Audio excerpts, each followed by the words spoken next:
All right. Obviously, we knew this was going to be a very hard-fought football game. That's one of the best defenses in the NFL, and they do a lot of challenging things, running the football and just keeping you off balance defensively.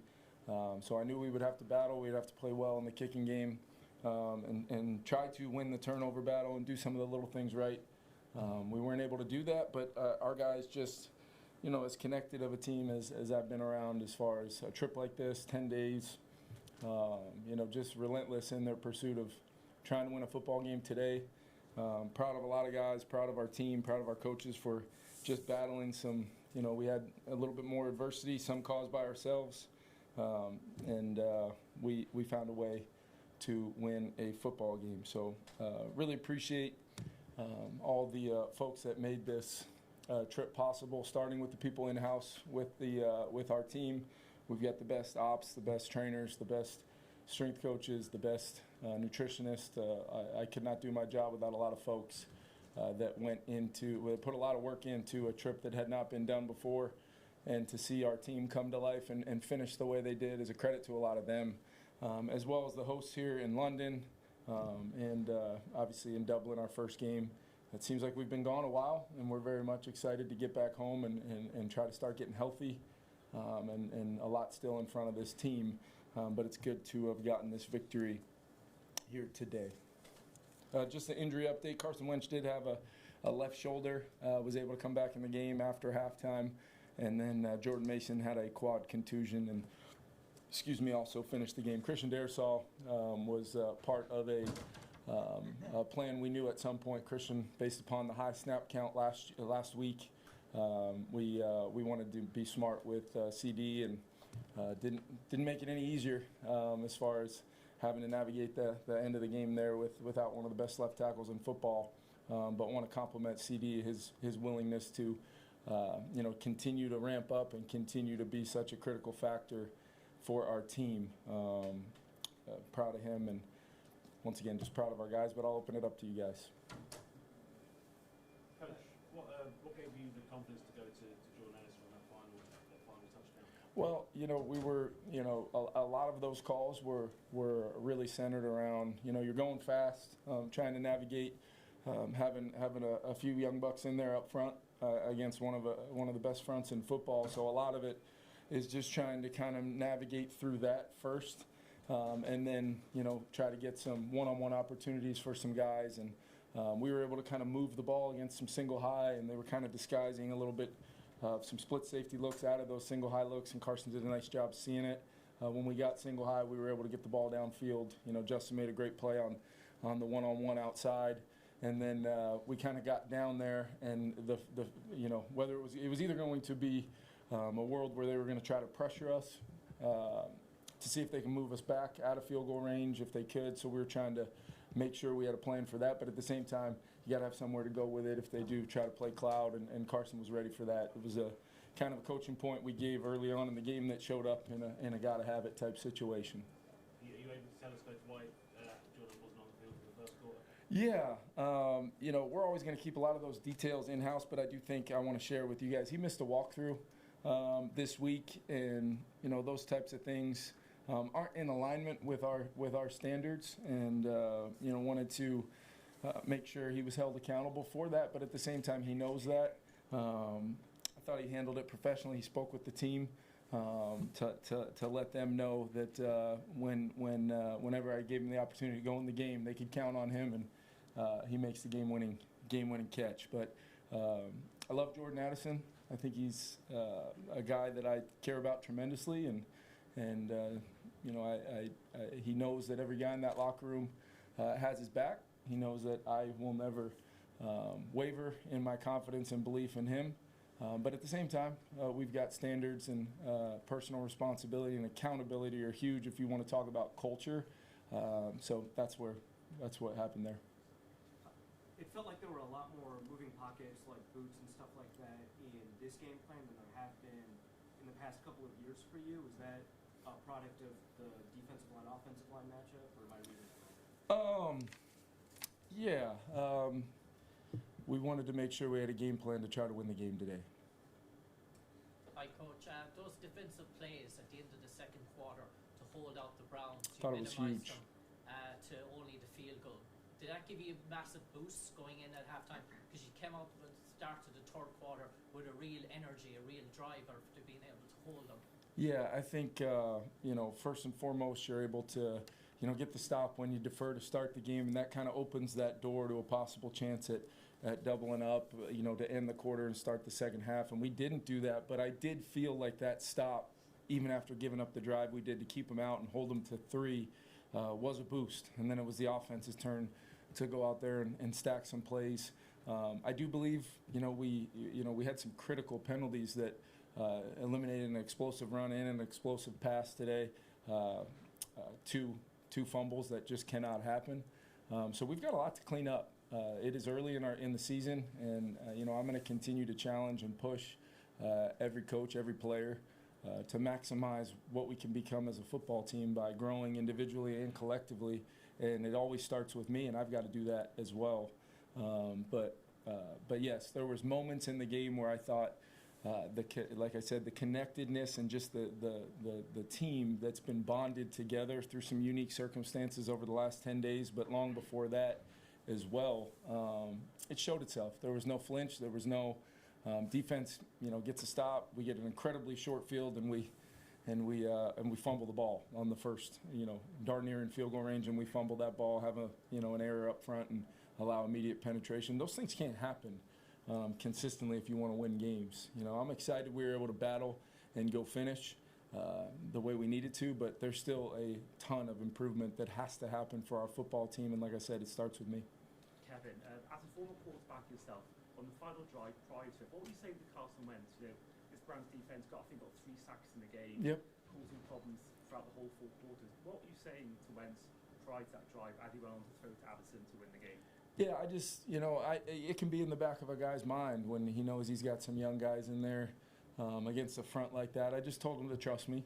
I just told him, let me worry about, as best I can what's happening up front and help where I can. I just want you to play fast and see it and throw it.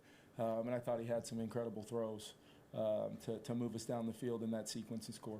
Can we go into this game with a firm amount of snaps for Christian Darrisaw, or is it just kind of working with him in terms of how he's feeling, or what was the plan? Yeah, coming out of the high snap count last week, which he really went from, the first half against Cincy, and then we had nearly 80 plays against Pittsburgh, and it's just that direct dialogue, Kevin, between Christian and myself and our training staff. And, just as he worked through the week, we tried to give him as much time to turn over, but that's a pretty aggressive jump for his snap count. I gave him so much credit for staying in there and battling to the very end in Dublin. And then we just wanted to make sure this guy's had an unbelievable journey back where he deserves so much credit for what he means to our team and his individual journey that I think the right thing to do is always to have that open dialogue and try to create a plan that the player can feel good about, regardless of, it necessarily is what I want in the moment. That does not matter. It's what's best for our players. Coach, adversity is the word that you use to describe this team and the trip that you've had. Like you said, a longer trip than most teams have made. Injuries, key injuries on the offensive line and on the defense.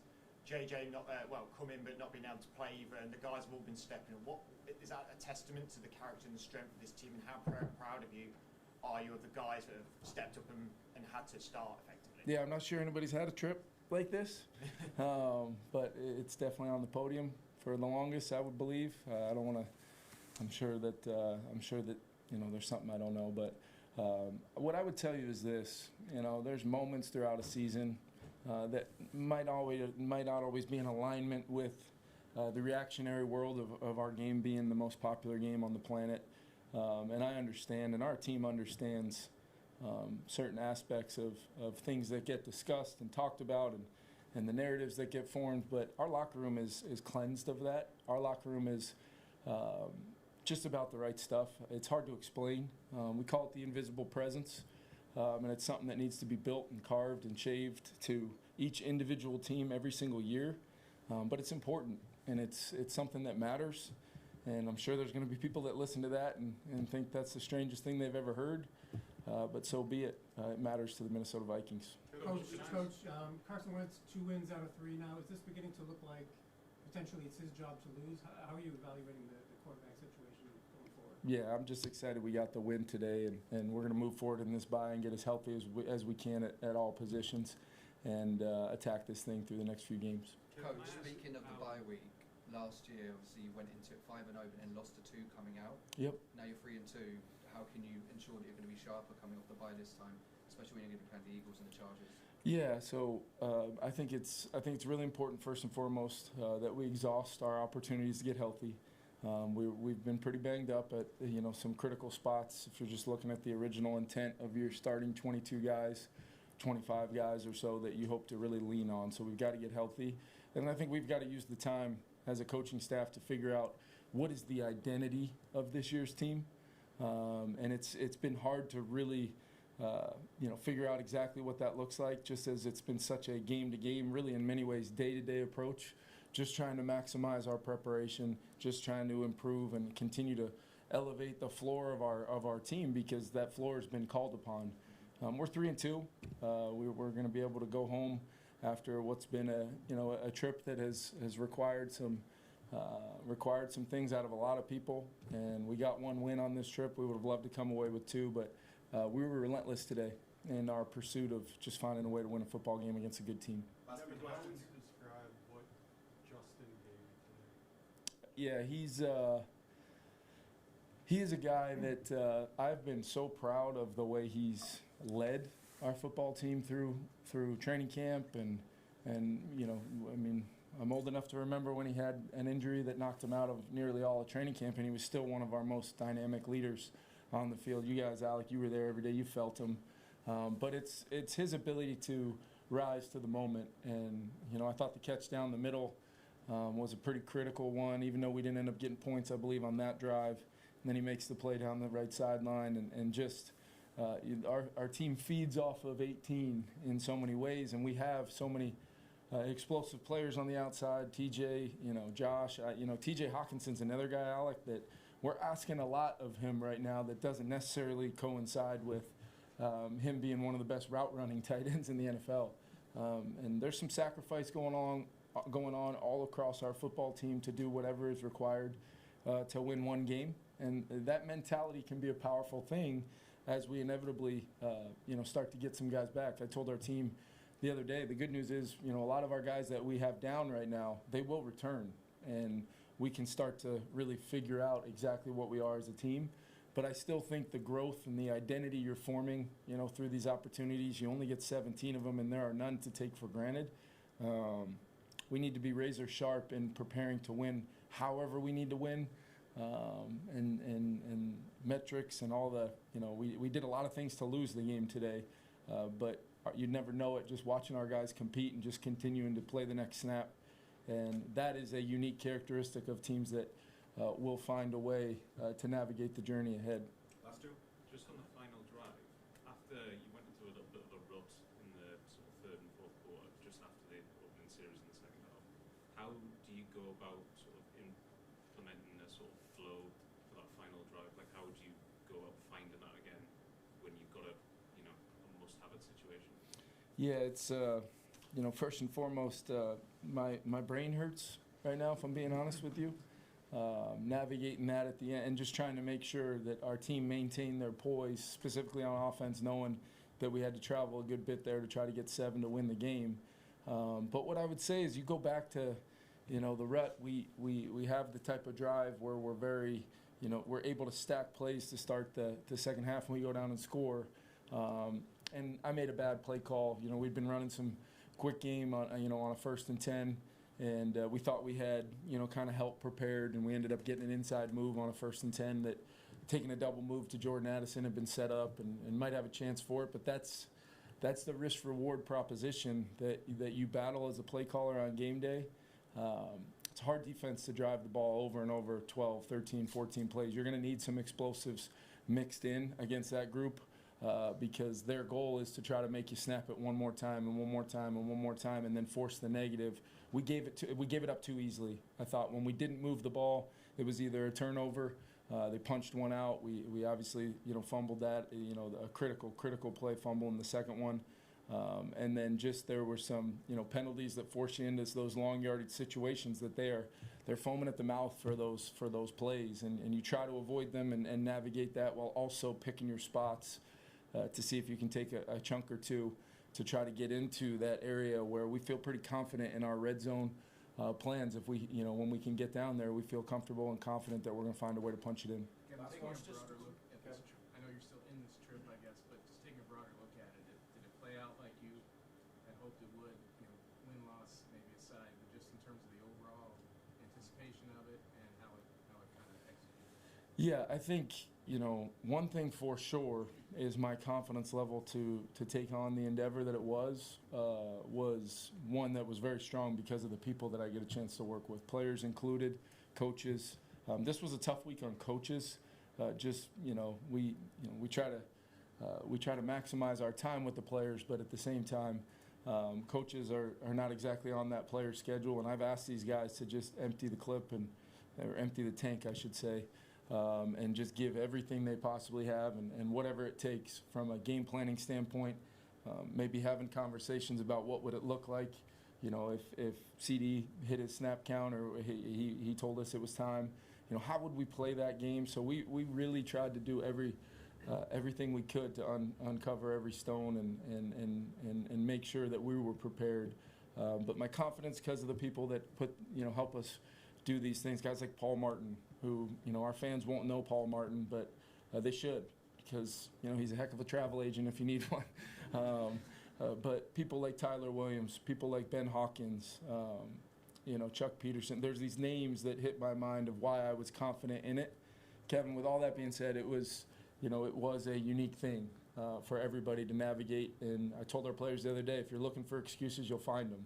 So don't look. And, we just wanted to go 1-0 today, and we were able to do that. Thanks, everybody. Thanks, Coach. Thank you, guys.